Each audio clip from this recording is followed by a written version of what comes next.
ராஜபக்ஷ குடும்பத்தினர் இந்த நாட்டில் 9 ஆண்டுகளில் 15 பில்லியன் அமெரிக்க டாலர்களை களவாடி இருப்பதாக முன்னாள் ஜனாதிபதி சந்திரிகா பண்டாரநாயக்க குமாரதுங்க தெரிவித்திருக்கிறார்.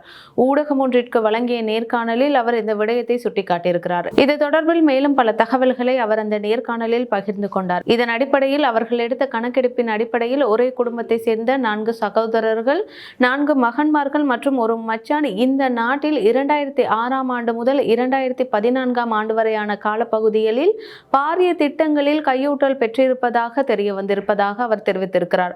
இதனால் தான் இந்த நாடு இவ்வாறு வங்குரோத்து அடைந்திருப்பதாகவும் அவர் சுட்டிக்காட்டியிருக்கிறார். அது மாத்திரமல்லாமல் சந்திரிகா பதவியில் இருந்தபோது முக்கியமாக 6 அபிவிருத்தி திட்டங்களை அவர் முன்னெடுத்திருந்ததாக தெரிவித்திருக்கிறார். இந்த 6 அபிவிருத்தி திட்டங்களில் முதன்மையானது அதிவேக நெடுஞ்சாலைகள் தொடர்பான திட்டம் என்றும் குறிப்பிட்டிருக்கிறார். இவருடைய இந்த அபிவிருத்தி திட்டங்களுக்கு ஐரோப்பிய நாடுகள் ஒத்துழைப்பு வழங்குவதாக தெரிவித்திருந்ததாகவும், ஆனால் சீனா தான் இந்த அபிவிருத்தி திட்டங்களுக்கு அதிக முக்கியத்துவம் கொடுத்ததாகவும் அவர் தெரிவித்திருக்கிறார்.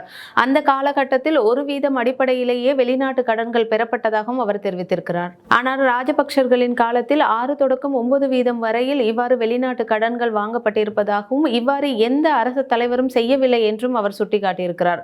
அது மாத்திரமல்லாமல் இவர்கள் வாங்கிய அந்த வெளிநாட்டு கடனின் வட்டி வீதத்தில் இவர்களுடைய வங்கி கணக்குகளுக்கு சில வீதங்கள் சென்றதாகவும் அவர் சுட்டிக்காட்டியிருக்கிறார். சீனா வழங்கிய கடன் திட்டங்களின் அடிப்படையில் நுரைச்சோலை அனல் மின் நிலையத்தின் திட்டங்களை இவர் ஆரம்பித்ததாகவும் தெரிவித்திருக்கிறார். இதனைத் தொடர்ந்து சந்திரிகா ஆட்சியில் இருந்து விலகிய பின்னர் மஹிந்த ராஜபக்ஷ தன்னுடைய ஆட்சி காலத்தில் சீனாவை நாட்டிற்கு வரவழைத்து அவர்களுடன் கலந்துரையாடலை மேற்கொண்டதாகவும், இதன்போது அவர்களிடம் அதிகமாக பணம் கோரியதன் பட்சத்தில் அவர்களால் அந்த பணத்தை வழங்க முடியாது என்று கூறியதால் மஹிந்த ராஜபக்ஷ சீனாவை உடனடியாக வெளியேறுமாறு அறிவுறுத்தியதாகவும் தெரிவிக்கப்பட்டிருக்கிறது. இந்த நிலையில் கடன் வழங்க முன்வந்தவர்களை சரியாக அணுகாமல் இந்த நாடு வங்குரோத்து அடைவதற்கு மஹிந்த ராஜபக்சர்கள் ஒரு காரணமாக இருந்ததாக சந்திரிகா சுட்டிக்காட்டியிருக்கிறார்.